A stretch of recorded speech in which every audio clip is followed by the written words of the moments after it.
this week we've seen a number of first speeches, maiden speeches, as they used to be called. Amongst them, the new member for Warringah, Zali Steggall, delivering hers today, and she joins me now. Thanks very much for your time this afternoon. Well done on the first speech. You're glad to have that out of the way. Was it a nervous moment at all? It often is for new members. Look, I'm really glad to get it out of the way. Ironically, I did get a little bit nervous and I got a little more emotional than I thought I would. Yeah. But I think it's, a lot of big moments, and all of a sudden it does catch up with you. Now, you focused, I think not surprisingly, on climate change. It's a big part of your campaign. You framed a lot of your speech today around why this should be a Conservative cause. You were citing Margaret Thatcher, Conservative hero, and her global environmental leadership at the time as well.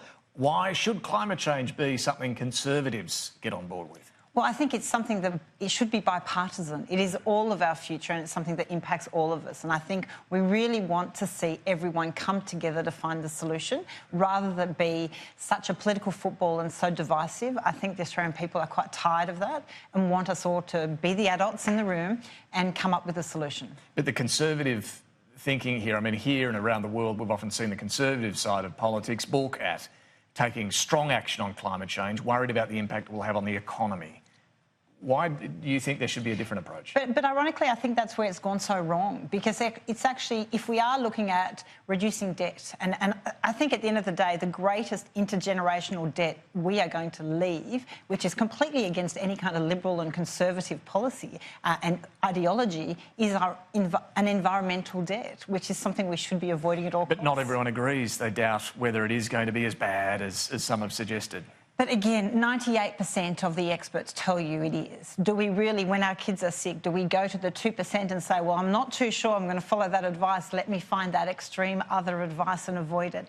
I think we need to be sensible. At the end of the day, the economic argument is also there. We have the innovation, we have the technology, and we have the natural resources. What is everyone so afraid of? It's such a fantastic opportunity for us to be absolutely leaders of new and clean technology. So what more should Australia be doing? I know you spoke a lot about this during the election campaign, but what are your thoughts now as to what the government should be doing?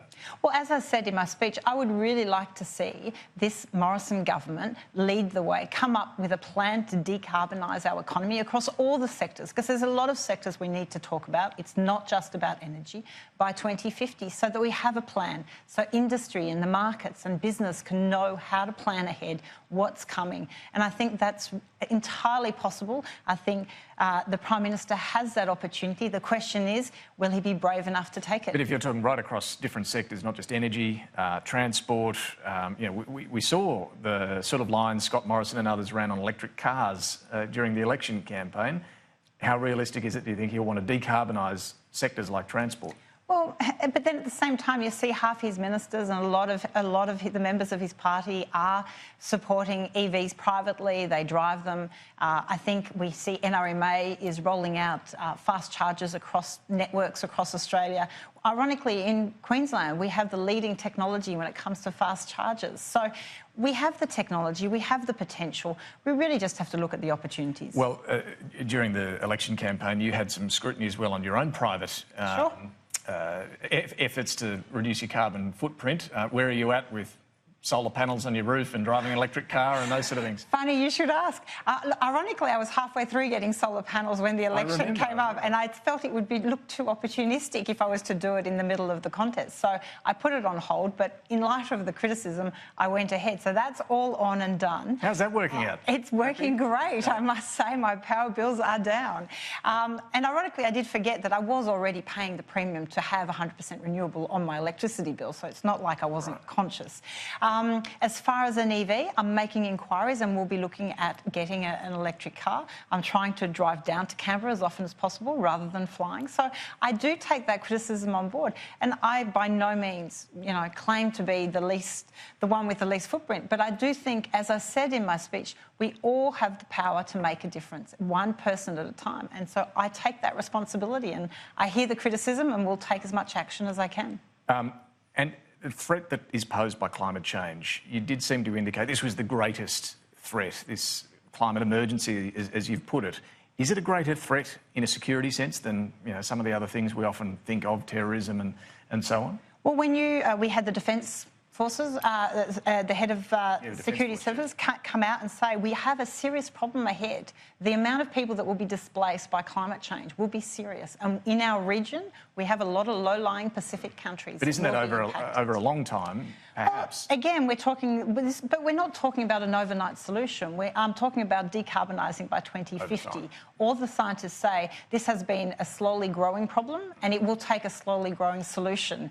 Any steps we take now are not going to dramatically change the impacts, but they will ensure that in 10, 20 years' time, we don't get to the worst that could be. Again, I really struggle with what is everyone's fear of taking action. It's a little bit like you're sick and we say, OK, well, a vaccine or a flu immunisation is to help prevent or, hold back sort of the worst effects. Well, I guess the fear for some is the cost, isn't it? Unaffordable heating and cooling, putting his industry out of business. But that's not correct. We know already the prices are dropping, that renewables are providing lower prices. More supply and demand, the more we increase supply, the lower the prices can be. So it's not actually true that it's a question of price. Then you have the arguments that are raised on intermittency, which again are not correct because it's only a question of storage. We resolve that when it comes to our water. It doesn't rain every day, yet we have running water every day because we have dams. It's exactly the same thing when it comes to electricity. Final one, I saw a story 2 or 3 weeks ago saying you weren't ruling out one day joining the Liberal Party. How are you finding life as an independent? Is that something you would ever contemplate? Look, I'm really focused on the job at hand. I've done my maiden speech today, asked my first question in question time about the Beaches Link Tunnel for the people of Warringah. I'm really focused on representing their views and concerns, and I'm here as their elected independent, and that's my job at hand. Does that mean you'd never join the Liberal Party? Look, I'm not... at the moment, I would have to say their views on climate change and policy would not be consistent with my views. So, again, my first priority is to respect and represent the views of Warringah. OK, but on other issues, do you see yourself working with the government and the issues that we're dealing with this week and this fortnight, I suppose, foreign fighters and drought and farm invasions and those sort of things? Is your thinking on non-climate change issues more in line with the government? Well, I supported the government's tax cut legislation in the first week. I think they were very important. I had some concerns about the foreign fighter bill because it ignored the recommendations of the Joint Parliamentary Committee, and from my point of view as a lawyer, I do have concerns when there are those recommendations, and they were based around the structure of the bill and maybe its constitutional validity. So I did feel that there is a very serious purpose in having a Joint Parliamentary Committee, and I don't think that purpose should be superseded, essentially, when it comes to the bill. Zali Steggall, thanks for joining us this afternoon. Good to talk to you. Thanks, David.